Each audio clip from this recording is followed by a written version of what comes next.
Welcome back to my Facebook and YouTube channel. So guys, Barcelona अपना बहुत ही important game मयोर्का के against खेलने जा रही है। और ये गेम इसलिए भी ज़्यादा इंपॉर्टेंट हो गया अब क्योंकि बार्सिलोना की टीम का कॉन्फिडेंस ला लीगा में तो बहुत ख़राब हो चुका है, क्योंकि पिछली 3 गेम्स में हमने सिर्फ एक ही पॉइंट लिया है। अक्टूबर के फिक्चर्स की बात करता हूँ ना, तो अक्टूबर के फिक्चर्स जब हमने देखे थे तो हमें वो फिक्चर्स बहुत डिफिकल्ट लग रहे थे, क्योंकि अक्टूबर में हमें बायर्न और रियल मैड्रिड के अगेंस्ट खेलना था। और बायर्न के अगेंस्ट भी हमारा रिकॉर्ड अच्छा नहीं है, और मैड्रिड के अगेंस्ट भी हम पिछले 1 डेढ़ सीजन से ज़्यादा अच्छा नहीं खेल रहे थे। लेकिन हमने अक्टूबर को बहुत अच्छे से मैनेज किया और अक्टूबर के फिक्चर्स जीते और बहुत ही कॉन्फिडेंट बार्सिलोना नज़र आ रही थी। लेकिन जब हम नवंबर में गए तो वो सारा कॉन्फिडेंस जो है वो हमने खो दिया। और अगर मैं अक्टूबर के फिक्चर्स के साथ नवंबर के फिक्चर्स को कंपेयर करता हूँ ना, तो अक्टूबर के फिक्चर्स को मैं कहूँगा कि वो डिफ़िकल्ट फिक्चर्स थे। लेकिन नवंबर के जो फिक्चर्स थे वो काफ़ी ट्रिकी फिक्चर्स थे, क्योंकि जब भी बार्सिलोना रियल सोसाइटी के अगेंस्ट अवे खेलती है या सेल्टा डी विगो के अगेंस्ट अवे खेलती है तो वो बहुत ही ट्रिकी फिक्चर्स होते हैं और बार्सिलोना वहाँ पर अक्सर पॉइंट्स ड्रॉप कर जाती है। और यही हमने नवंबर में देखा भी कि हम लोगों ने रियल सोसाइटी के अगेंस्ट भी पॉइंट्स ड्रॉप किए और सेल्टा के अगेंस्ट जीता हुआ मैच जो है वो हमने आखिर में जाकर ब्लेंडर्स करके ड्रॉ कर दिया था। और फिर उसके बाद बात आती है लास पाल्मास की।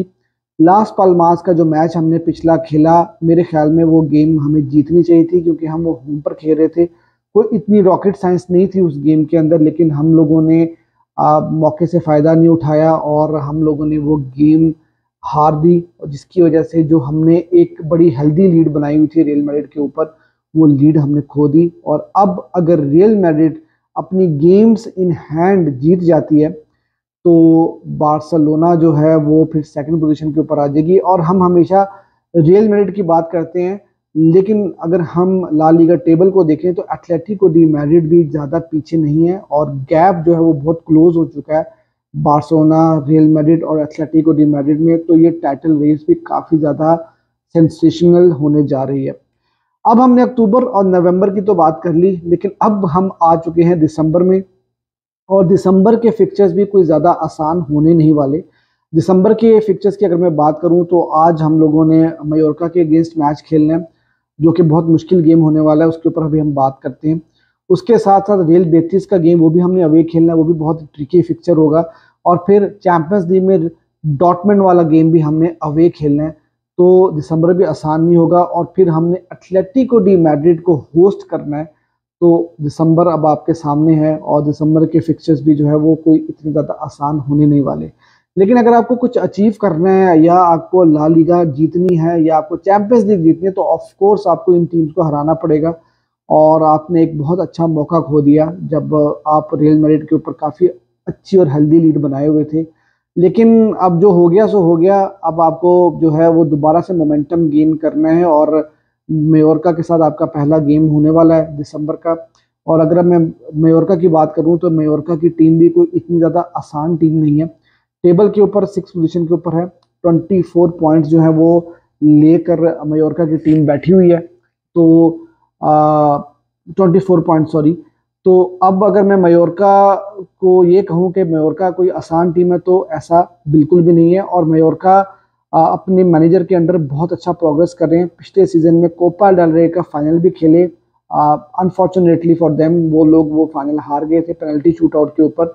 तो इससे ये अंदाज़ा होता है कि मयोर्का टीम जो है काफ़ी अच्छा प्रोग्रेस करी है और मेरे ख्याल में 15 पोजीशन के ऊपर इन्होंने ला लीगा में लास्ट सीजन में फिनिश भी किया था। तो इस सीजन में वो 6 पोजीशन के ऊपर है 24 पॉइंट्स के साथ। तो काफ़ी अच्छी जो है वो डिसेंट परफॉर्मेंस मयोर्का देती हुई नज़र आ रही है। अब बार्सिलोना का प्रॉब्लम क्या है, क्यों बार्सिलोना ने अपने पॉइंट्स ड्रॉप किए? मैं मतलब ज़्यादा पीछे नहीं जाऊंगा क्योंकि हम हर मैच का रिव्यू तो करते ही हैं। लेकिन अगर मैं लास्ट पाल्मास की बात करता हूँ ना, तो बेसिकली एक तो चीज़ ये कि बार्सिलोना का स्क्वाड डेप्थ इतना अच्छा है नहीं।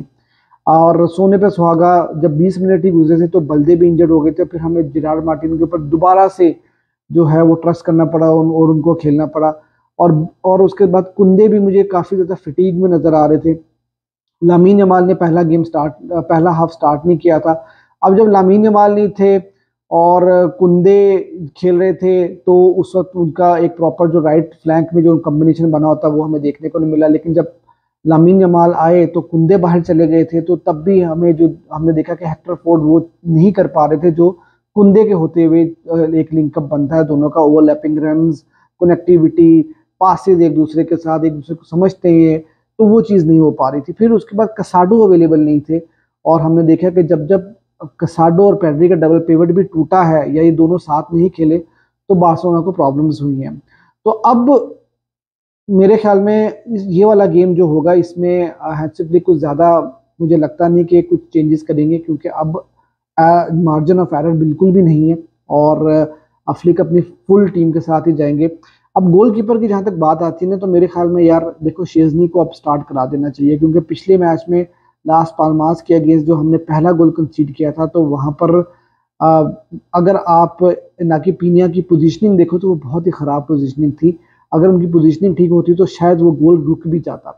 तो शेजनी को मेरे ख्याल से लेकर आ जाना चाहिए, मेरा अपना ओपिनियन ये है। आपका जो भी ओपिनियन होगा आप मुझे कमेंट सेक्शन में ज़रूर बताइए। बाकी उसके अलावा की जो टीम है वो आपके सेंटर बैक इनाकी पीनिया और सॉरी आपको बार्सी और इनिगो मार्टिनेज होंगे, लेफ्ट बैक बल्दे क्योंकि वो अब अवेलेबल हैं, फिट हैं, और कुंदे राइट बैक की पोजीशन पे होंगे।